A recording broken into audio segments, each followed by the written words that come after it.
Students, PDS group online classes में आपका स्वागत है। मैं रमेश सर। आज आप लोग को कक्षा 11 विषय रसायन विज्ञान एकक 7 पाठ आपका 7 चल रहा है। ठीक है, तो इसमें हम आपको इस वीडियो में हम केपी और केसी में संबंध बताएंगे। ठीक है ना, केपी और केसी में क्या संबंध है उसके बारे में आज हम आप लोग को बताएंगे। ठीक है, तो देख लीजिए, जैसे कि कोई उत्क्रमणीय क्रिया है, हेडिंग आपका क्या है, गैसीय निकाय में, यानी गैसीय निकाय में साम्यावस्था स्थिरांक, गैसीय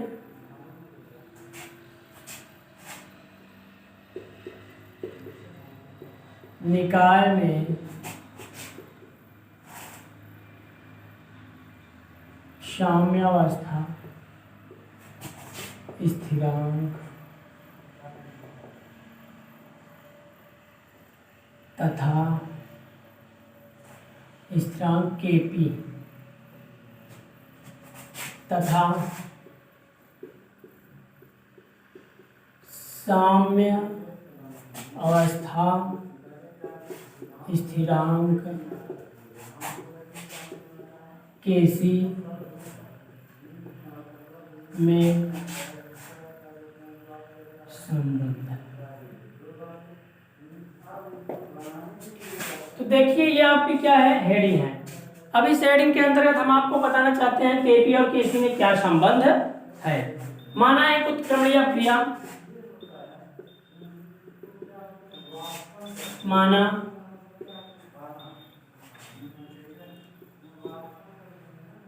उत्क्रमणीय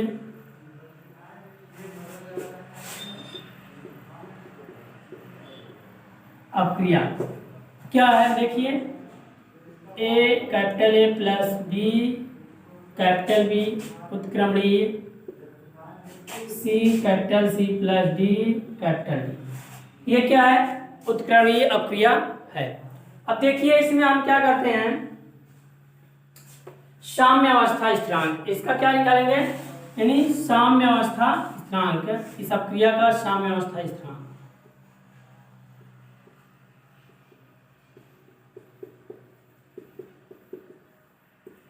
स्थिरांक केसी बराबर, केसी बराबर क्या होगा, सी की सांद्रता यानी कैपिटल सी के पावर क्या हो जाएगी, स्मॉल सी, और इनटू क्या हो जाएगा, कैपिटल डी के पावर स्मॉल डी अपान में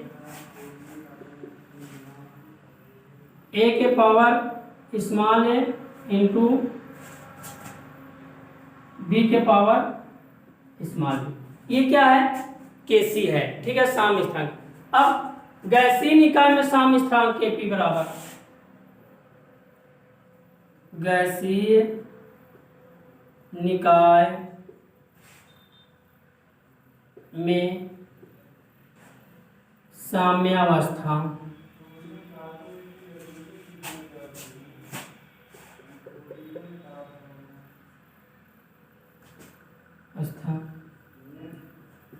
स्थिरांक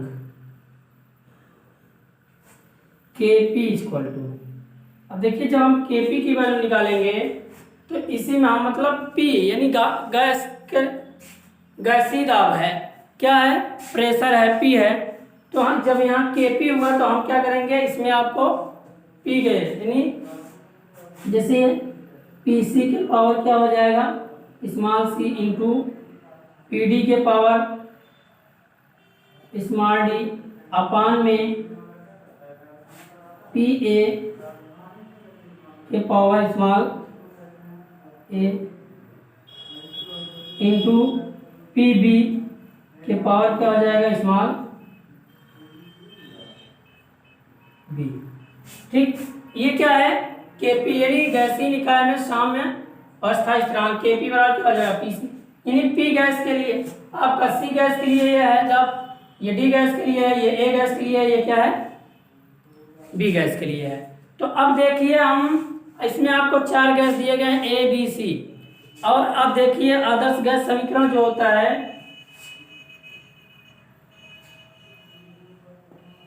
आदर्श गैस समीकरण, यानी पीवी इक्वल टू क्या होता है, एन आर टी होता है। ठीक है, अब हम पी के लिए निकालेंगे, पी गैस के लिए एन अपान वी, यहाँ क्या हो जाएगा, आर टी हो जाएगा। ठीक है, और एन अपान वी क्या है, सांद्रता है इसकी, तो पी इक्वल टू क्या हो जाएगा, सांद्रता, यानी एन अपान वी के स्थान पर हम क्या रख देंगे, C R T. C R T, यानी जब पी गैस के लिए सी आर टी हुआ, ये क्या है, गैस है, अर्थात स्थिर ताप पर क्या होगा, जो आंशिक दाब है यानी गैस का दाब क्या होता है, उसके सांद्रता के समानुपाती होता है। ये चीज है आपका इसमें दिया गया है, यानी जो गैस का दाब होगा, स्थिर गैस का दाब होगा आपका, स्थिर ताप पर गैस का दाब उसके सांद्रण के क्या होता है, समानुपाती होता है। तो यानी पी गैस के लिए सी आर टी हुआ। इसी तरीके से आपके जितने भी गैस होंगे, जैसे सी गैस के लिए यहाँ सी आर टी हो जाएगा, डी गैस के लिए डी आर टी हो जाएगा, और ए गैस के लिए क्या हो जाएगा, ए आर टी हो जाएगा। तो पी बी गैस के लिए क्या हो जाएगा, बी आर टी हो जाएगा। तो इस तरीके का क्या हो जाएगा, उसका गैस सांद्रण है। ठीक है, तो आगे नेक्स्ट हम देखते हैं यहाँ। ठीक है, यहाँ हम वैल्यू रखेंगे, पुटअप करेंगे।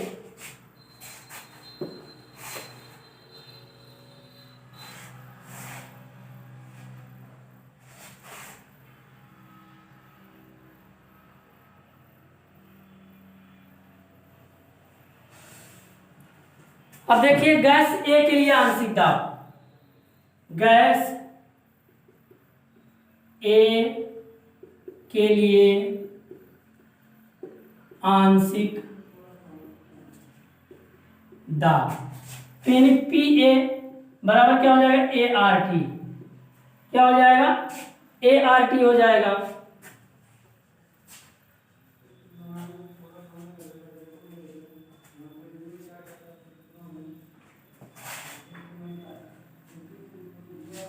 और नेक्स्ट नंबर आपका हो जाएगा गैस बी के लिए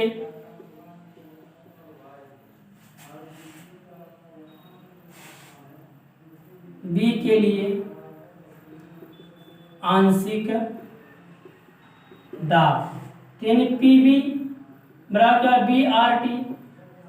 ठीक है, अब उसका गैस सी के लिए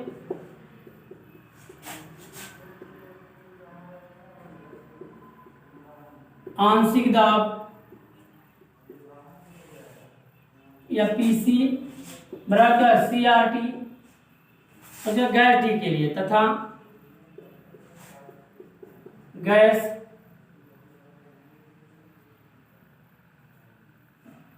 डी के लिए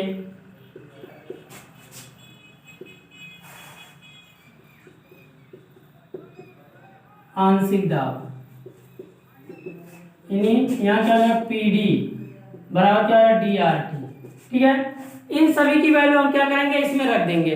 ठीक है, अब जब इसमें हम रख देंगे तो देख लीजिए आप, यानी गैसों के, यानी गैस के मान क्या कर देंगे हम इस समीकरण में पुटअप कर देंगे। ठीक है, यानी पी सी आर टी है और इसके बाद डी आर टी, ये सारी चीज है। ठीक है, तो इसको हम अप्लाई करते हैं।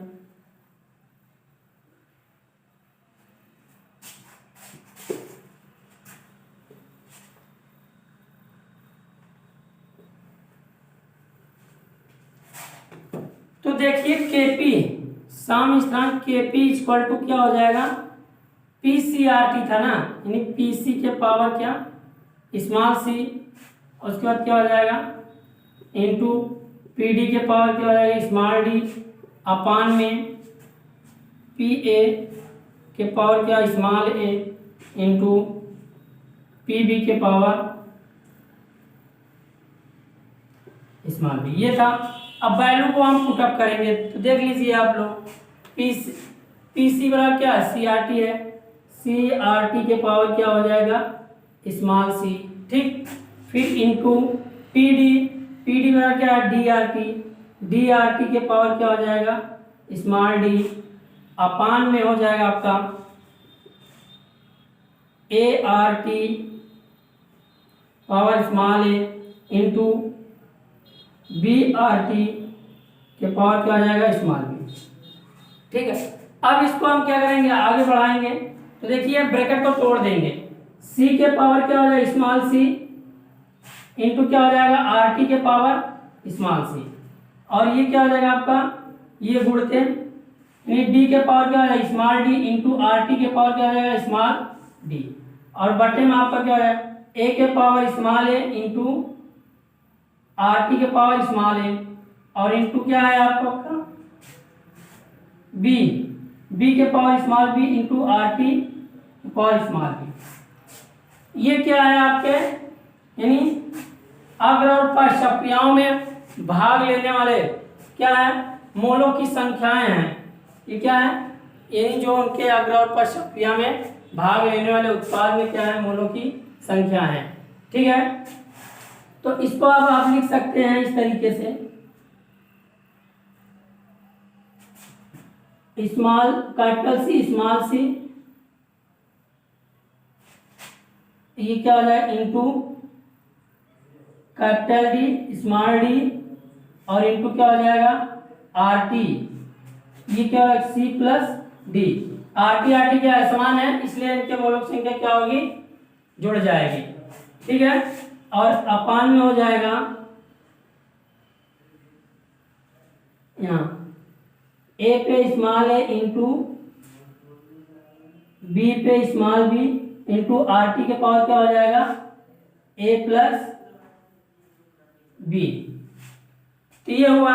अब ये चीज आपका ऊपर जाएगा, तो इसको देखिए हम केपी इसको लिखते रहेंगे केपी बराबर। तो अब देखिए इसको, ये चीज आपका ये शाम स्थिरांक केसी के बराबर है, तो इसको हम लिख देंगे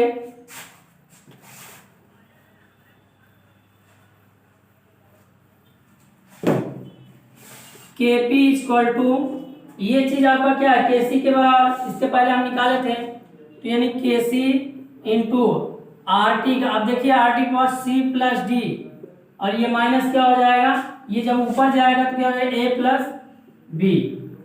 यानी ये क्या है अग्र क्रिया के लिए मोलों की संख्या है, और ये क्या है पश्चात क्रिया के लिए। ठीक है, जो उसमें भाग ले रहे हैं सांद्रता के ऊपर जो घात लगते हैं वो क्या है मोलों की संख्या है। तो ये चीज आपका है। अब Kp इक्वल टू के सी इंटू आर टी के पावर हम क्या लिख देंगे डेल्टा है। ठीक, ये आपका क्या है सूत्र है। ठीक है, तो डेल्टा एन बराबर देखिए, डेल्टा एन बराबर क्या हो जाएगा सी प्लस डी माइनस क्या हो जाएगा ए प्लस बी। ये क्या है अग्र और पश्चात क्रियाओं में भाग लेने वाले अणुओं या मोलों की संख्या है डेल्टा एन। इसका हम वैल्यू क्या रखेंगे डेल्टा एन। अगर देखिए डेल्टा एन बराबर क्या होगा जीरो, डेल्टा एन बराबर क्या होगा जीरो, तो केपी और केसी क्या होंगे बराबर होंगे, केपी और केसी बराबर होंगे पहली स्थिति में। ठीक है, तो अगर देखिए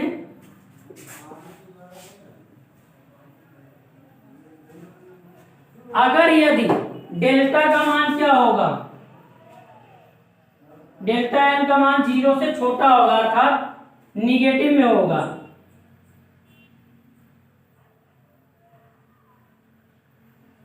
निगेटिव में होगा तो केपी बड़ा होगा केसी से। ठीक, ये स्थिति आती है, केपी बड़ा होगा किससे केसी से।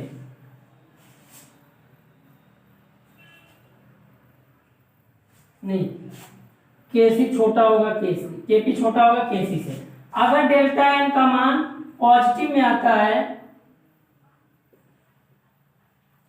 तो केपी बड़ा होगा किससे केसी से। ये आपकी तीन स्थिति आते हैं। ठीक है, तो ये आपका क्या हुआ केपी और केसी में संबंध हुआ। ठीक है, अगर ये डेल्टा एन का मान जीरो है तो केपी और केसी क्या होंगे बराबर होंगे। अगर यदि आपके क्या कहते हैं डेल्टा एन का मान निगेटिव में है तो केपी छोटा होगा केसी से, डेल्टा एन का मान पॉजिटिव होगा तो केपी बड़ा होगा केसी से। ठीक है, तो ये चीज है आपका। अब इस पर आधारित हम आपको नेक्स्ट टर्म पे क्वेश्चन कराएंगे। ठीक है, इसको देख लीजिए। अब मोलों की संख्या ये क्या है आपके अग्र और पश्च क्रियाओं के लिए मोलों की संख्या है। ठीक है, तो आज इस वीडियो में यही तक। अगर आपको इस वीडियो में जहाँ ना समझ में आया या फिर जो टॉपिक आपको ना समझ में आया हो, उसे आप मेरे व्हाट्सएप नंबर 9335347105 पर मैसेज या कॉल करके समस्या का समाधान प्राप्त कर सकते हैं। धन्यवाद। Subscribe now and press the bell icon. Never miss an update.